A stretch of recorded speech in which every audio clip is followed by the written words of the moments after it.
All right, welcome back. In this lecture, we're going to talk about ancient Israel.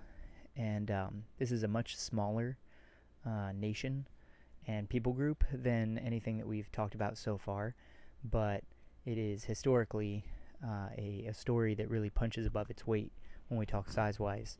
We're going to break this down into two parts. Part one is going to take us from the life of Abraham up until about the life of Solomon, and then the second part is going to take us forward to Jesus and even the early church. Pretty much at the beginning of history, we focused on this region called Mesopotamia, the land between the two rivers, the Tigris and Euphrates, and we talked about a lot of different people groups who ruled it for various amounts of time. We talked about the Akkadians, we talked about the ancient Amoritish Babylonians, the Assyrians, the Chaldeans. All of these would have been people who were known as Semitic peoples. That means that they had Semitic languages. Ethnically, they would have been related to each other. Usually, however, today, when we talk about Semitic peoples, we're talking about the descendants really of one man, a man who would have been from the city of Ur in Mesopotamia, close to the Persian Gulf, a man by the name of Abraham. The story of Abraham is found in the book of Genesis, the very beginning of the Bible.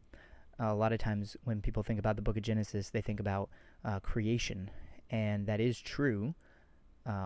And the word Bereshit, which is the name of Genesis in Hebrew, does mean the beginning, in the beginning.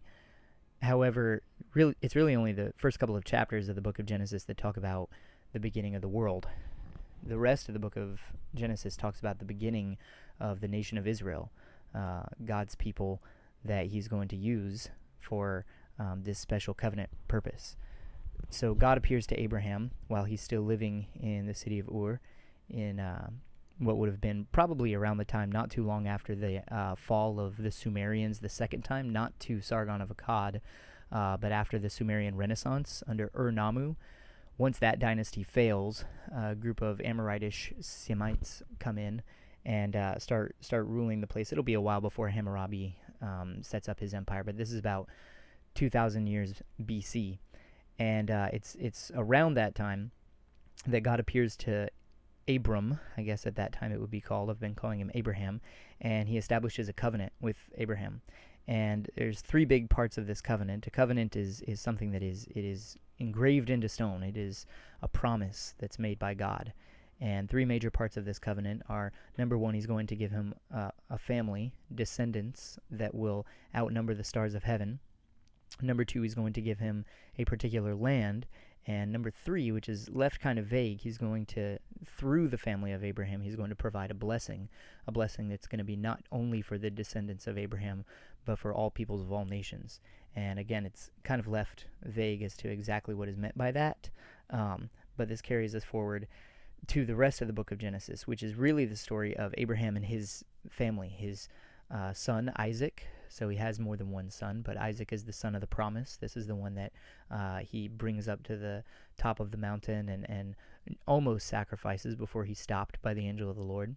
The story of Isaac and his two sons, Jacob and Esau, Jacob being the chosen between the two of them, and then the story of Jacob and his 12 sons. 2 wives and their 2 handmaidens provide him with 12 sons, and these 12 sons go on to be the progenitors of what become known as the 12 tribes of Israel.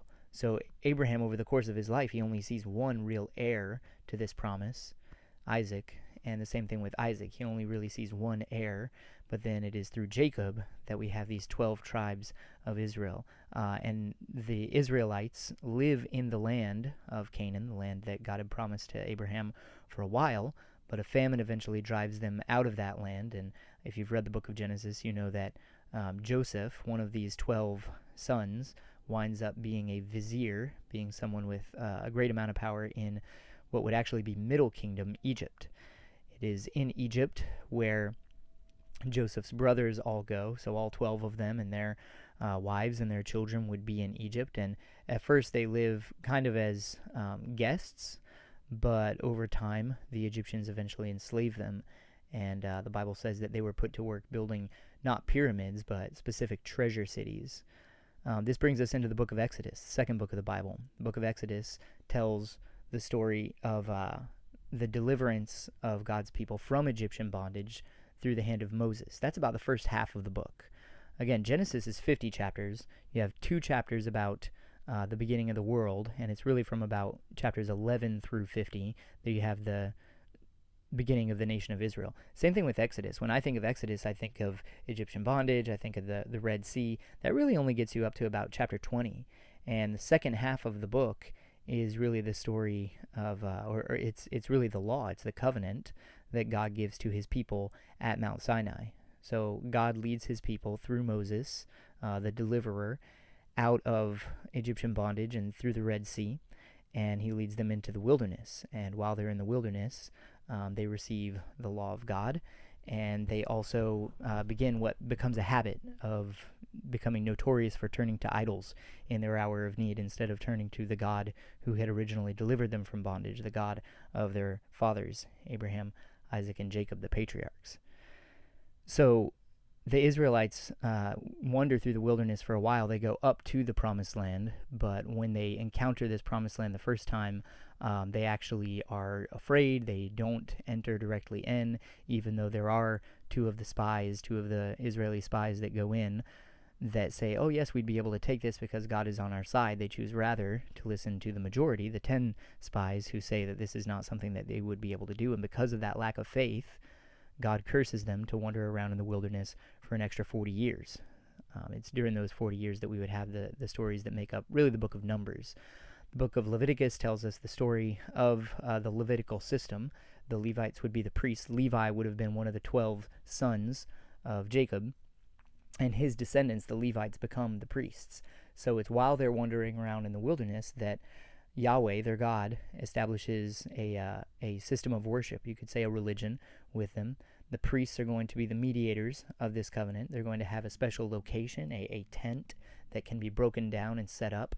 This tent is supposed to be carried around the wilderness with them as they travel as homeless nomads, and this is to be the place where they make their sacrifices. This is to be the place where their special religious rites are practiced. God also gives them a festal calendar, a calendar with 7 different feasts in it. You have the spring feasts of Passover, the Feast of Unleavened Bread, the Feast of First Fruits, and then the Feast of Pentecost.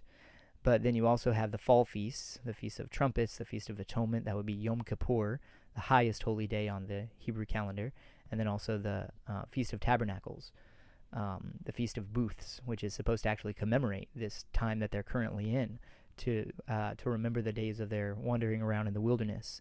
It's also during this time where we really formalize the system of animal sacrifices, the sacrificing of a lamb or a goat or a bull, a turtle dove in certain circumstances. The idea that people were expected to bring lambs as a sacrifice on the altar to make atonement for their sins. And having heard about this growing up, I would think that what was happening is, some guy would bring this lamb, the priest would put the lamb on the altar and would wind up burning up the entire animal. And there were some what were called whole burnt offerings, but in a lot of cases these sacrifices weren't exactly like that. What it was actually all about is the priest would divide up the animal, would butcher the animal, would burn up some of the parts, would collect some of the cooked parts for himself and the other Levites, and then would give some of the other meat to the man who had brought the sacrifice. And it is in the eating of this meat that the act of worship was supposed to be done. This is where you eat and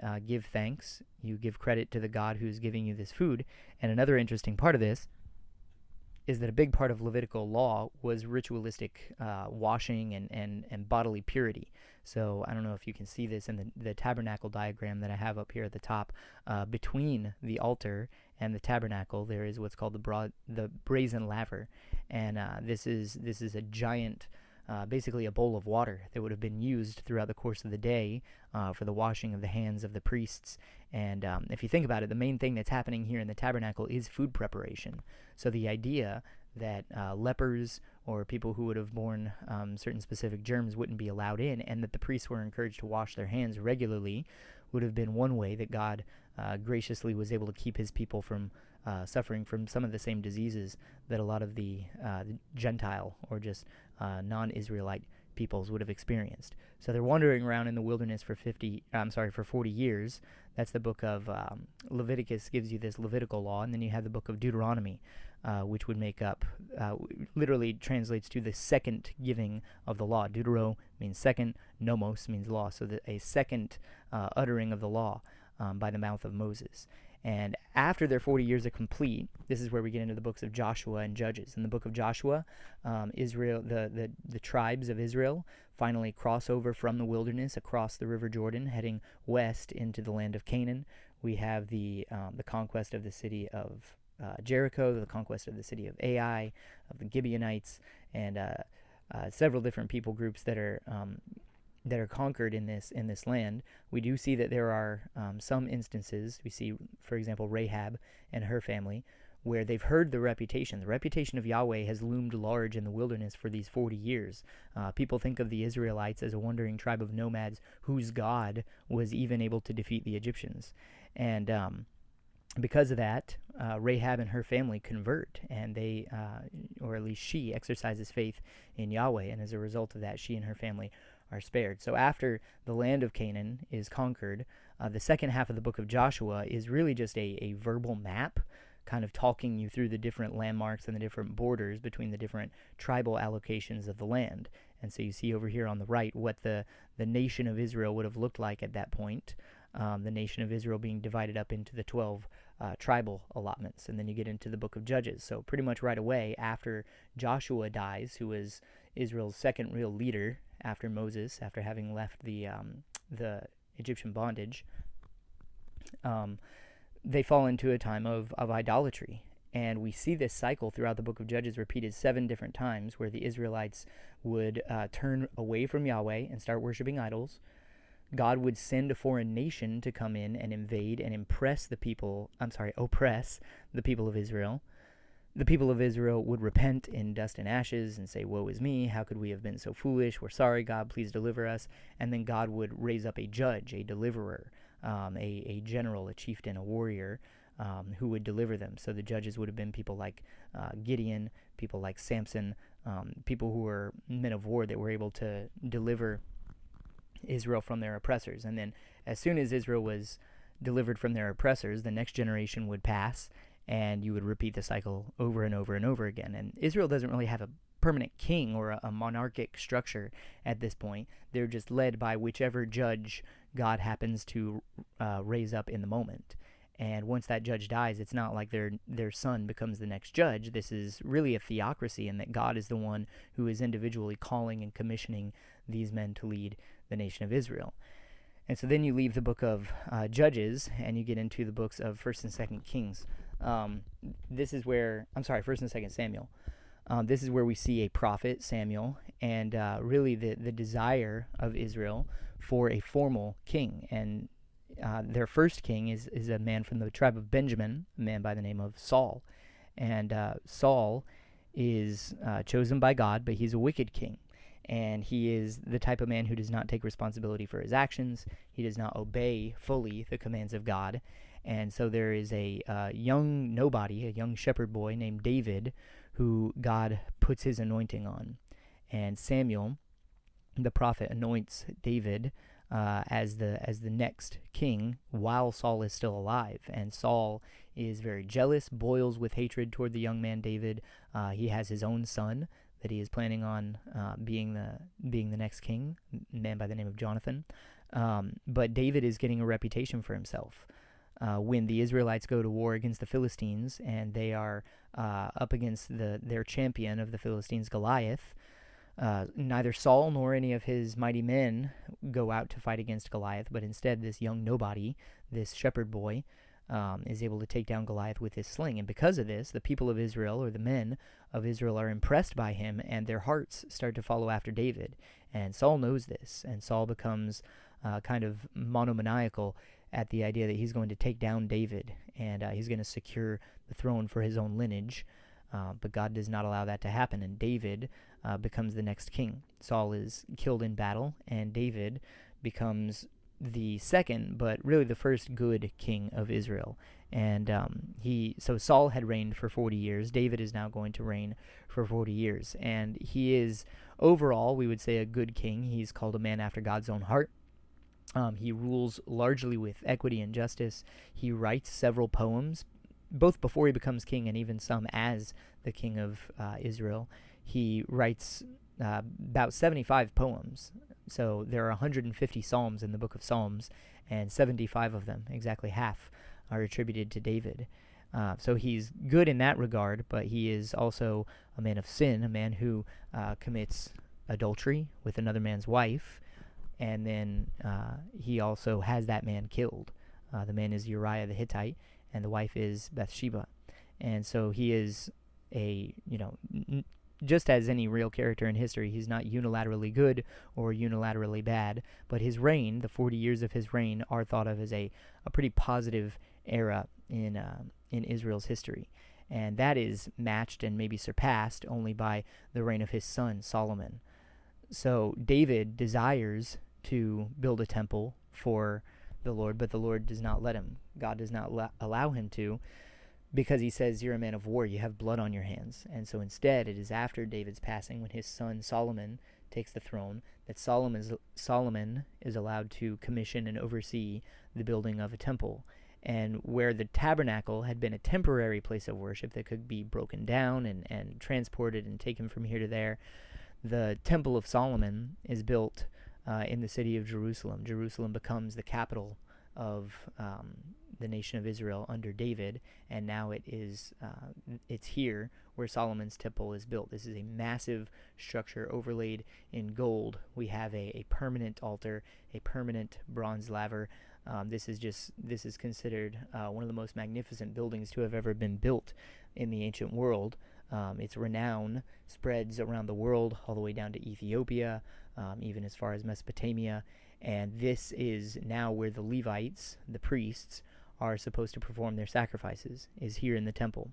And if you're thinking of the history of Israel, this is probably what you would call the peak. It seems like, the good times are just going to last forever. We have a king who's more or less righteous. Solomon, like his father, is a man who has vices, and he is not perfect by any means, but he rules with wisdom, with equity, with justice, and because of that, Israel is living under a 40-year reign of prosperity.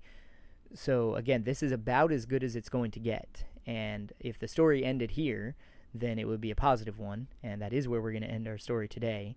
But unfortunately, the next chapter in Israel's history is one of major decline, and that happens before God finally sends his blessing, sends his son into the world for salvation. But we'll cover all of that and a little bit more in the next lecture. But for now, thank you for tuning in. Hope you have a blessed day.